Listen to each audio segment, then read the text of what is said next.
From JBS Studios in Greater New York, this is the JBS News Update with Teisha Bader.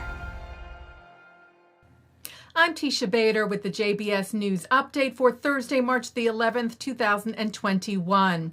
Israeli Prime Minister Benjamin Netanyahu did not fly to the United Arab Emirates today as was planned, apparently because of a diplomatic dispute with Jordan. The Prime Minister's office said that Netanyahu was expected to visit the Emirates today. However, his visit was postponed due to difficulties in coordinating his flight in Jordanian airspace. These difficulties, the Prime Minister's office said, apparently stemmed from the cancellation of the Jordanian Crown Prince's visit to the Temple Mount due to a disagreement over security procedures at the site.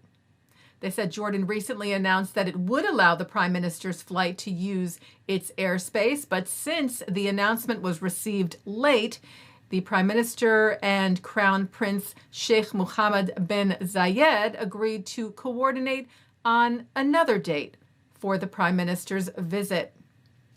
Now, the visit referred to by Jordan's Crown Prince was scheduled for yesterday. He was supposed to visit the Al-Aqsa Mosque at the Temple Mount in Jerusalem's Old City. But apparently, when he got to Israel's border, he had more armed guards with him than had been agreed upon ahead of time with Israeli security.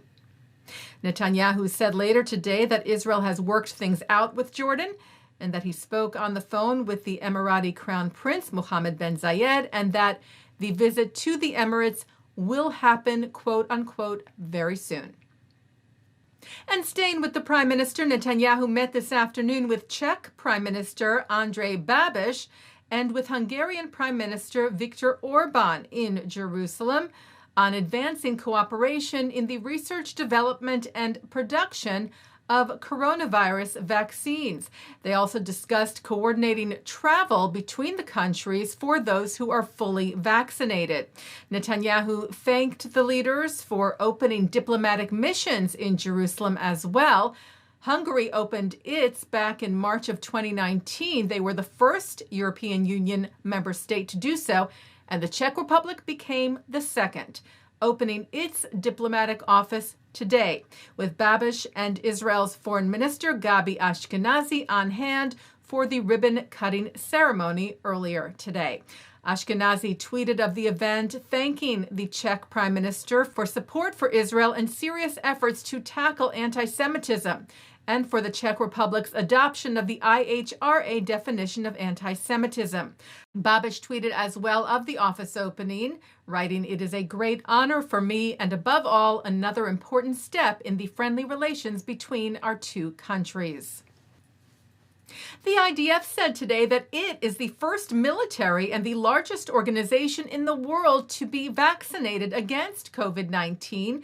The head of the military's Technology and Logistics Directorate, Major General Itzik Turgeman, told reporters today, after 10 weeks, I can declare that the IDF is the first military in the world to reach herd immunity, noting that 81% of the military had received a coronavirus vaccine, had contracted the virus in the past, or both.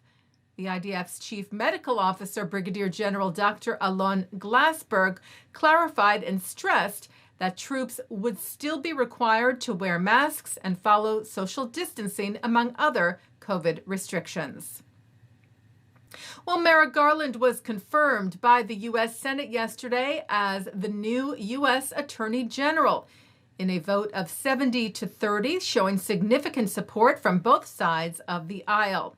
The 68-year-old, who is Jewish, had said that his priorities in the Justice Department included combating racial discrimination and confronting the rise in extremist violence and domestic terror threats.